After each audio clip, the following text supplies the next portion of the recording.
Today we'll be debunking the top 10 myths in trading that everyone believes but you shouldn't. Now, a lot of these are hilarious because the first ones you're going to hear come from beginners who have never traded in the market. They'll give you the excuses on why, all the myths that they heard either on YouTube or from their other friends to stay away from trading in the first place. So starting off with one, the funniest one. You need to be rich to start trading. That is completely nonsense. One, stocks are very cheap. You don't have to be trading Nvidia, which are $1,000, Netflix, which is a couple $100. There are cheaper stocks in the market, such as Square, Micron Technology, and AMD. Now, when it comes down to options trading, what I do on a daily basis, the contracts on SPY are $100 or less per contract. So you don't actually need a lot of money to start trading. And on options, you get better returns. Obviously, there is higher risk, but there are higher rewards with options where you can use less money to make more money and leverage that to your advantage. Now, with the second myth going hand in hand with the first one is people believe if they had more money in their trading account that they would be a lot more profitable. Now, let me put this in perspective. If you can't make money with a small account, you will not be making money with a bigger account. That's exactly why I did that YouTube challenge showing how I started from $0 and took my account to a little over $4,000 in 1 month. If you can't trade with a small account, stay away from trying to get funded for a bigger account because all you're going to do is to continue blowing your account because you don't have a strategy or an edge in the market that works in your favor.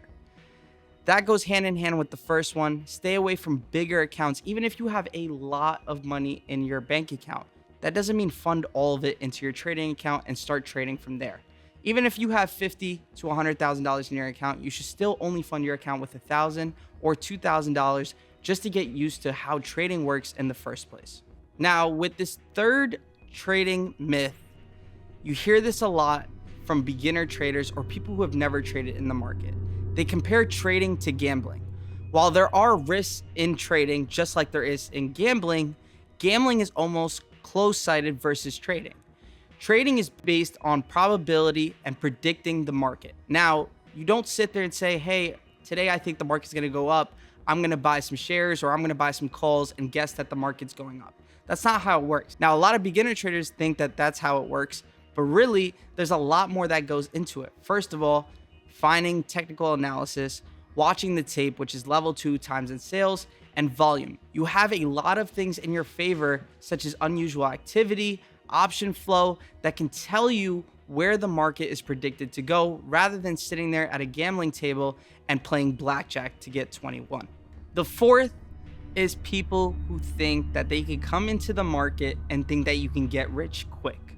Now, those are the fastest people that come into the market and the fastest people to leave the market because they're so used to coming into gambling nowadays, sports betting, that they think they could come into trading and make a lot of money very, very quickly. Realistically, you're not going to make money off the bat. Have I seen it? Yes, I see it all the time where people come into the market, have some fresh legs, and they make a lot of money.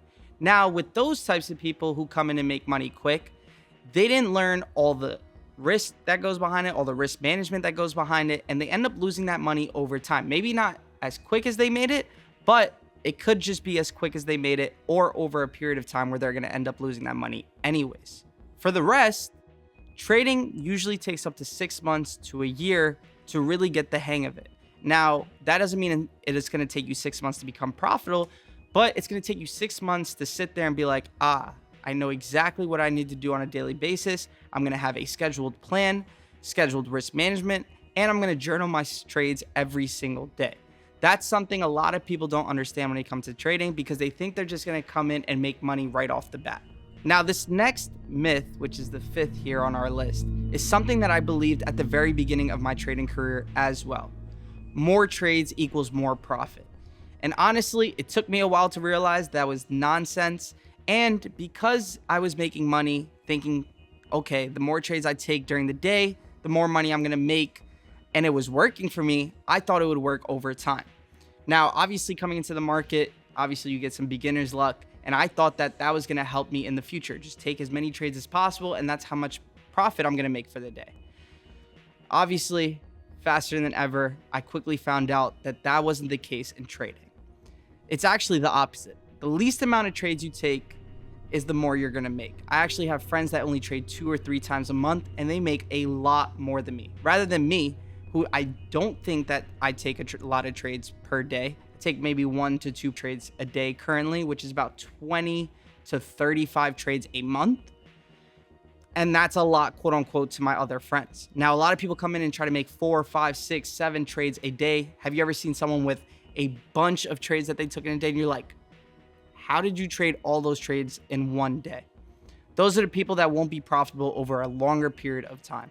Now, with this 6 trading myth, you hear this from a lot of people who are trying to not get you into the market, or they've never actually traded in the market, that you have to be a math genius, quote unquote. You do not need to know, or you don't need to be a genius at math to get into trading. Now, there are a lot of numbers that we look at on a daily basis, whether you're looking at level 2, times in sales, volume, the stock price.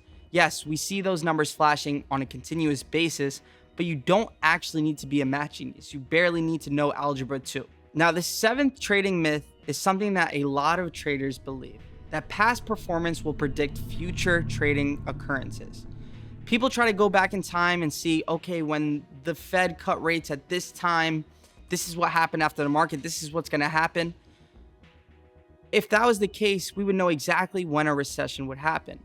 Every single scenario is different. Now, past performances can show us and give us signs to things so that we can be more prepared for them, but they don't necessarily give us the answers, right? For example, people go back and see, okay, what happened during the last elections? Okay, this is what's going to happen. The market rallied last time, so it'll rally this time. Use past performances as an advanced tool to yourself, but don't use it to predict the future of the markets. The 8th trading myth here is markets are always rational. What does that mean? People think they can come into the market, oh, the market's been rallying for the past month. They're going to come in, buy some calls a month out, and they're just going to allow their trades to form and just continue to make money over and over and over again. Now, the market doesn't work like that. You can come into the market, you'll think everything is great, and something pops up randomly, whether we're going into a trade war with China, Federal Reserve isn't lowering rates. There's so many things that can occur in the market that can affect stock prices, whether it's emotions, panic selling, and people think that they can come to the market and base it off rational decisions. That is not how the market works. Now, this next myth is something I believe all of you watching think is true. Maybe 5% of you think this isn't true, which is a good thing, that technical analysis is all you need. If technical analysis was all you needed, everybody here would be a millionaire. Everybody draws on the charts, everybody makes symmetrical wedges, everybody creates these trend lines on their screens. Now, if it all worked out, everybody would be a millionaire / billionaire at this point in the markets. So obviously technical analysis isn't all you need. There's so much going on behind the scenes that you guys don't understand. Every stock is telling you a story.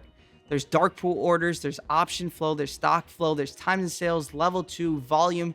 There's so much that goes on that isn't in course with technical analysis. There's news, right? There's Federal Reserve. There's so many things that pop up in the market that technical analysis takes a sideline for most of that part.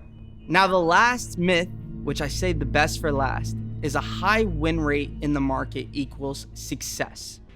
I can tell you guys that is absolutely incorrect. You can have a 30% win rate and still be profitable on the month. Why is that? It's because it's the difference between your winnings and your losses. If your winnings are 10 times the amount of your losses, then you can have the lowest winning experience or percentage in the market and still be profitable in the market. So it's not all about a high win rate, right? It's all about the difference between your wins and your losses in the market. That's a big factor because people focus too much on their win rate versus how well do they do on their winnings versus their losses. That's the first thing I teach in my risk management on my YouTube channel. If you go back to all my videos, win rate is cool, right? We want to know that we're going to be right more than 40% of the time, at least. Now, the difference is when we're wrong, how wrong are we when we take that wrong trade? And when we're right, do we allow our trades to go into our area of targets, or do we take those winning trades and cut them in half because we get scared to let those positions run? These are the top 10 myths in the stock market that I've heard, that everyone believes, and that you shouldn't. I hope you guys enjoyed this video. Comment down below what other videos you'd like to see on this channel. I'll see you guys on the next one.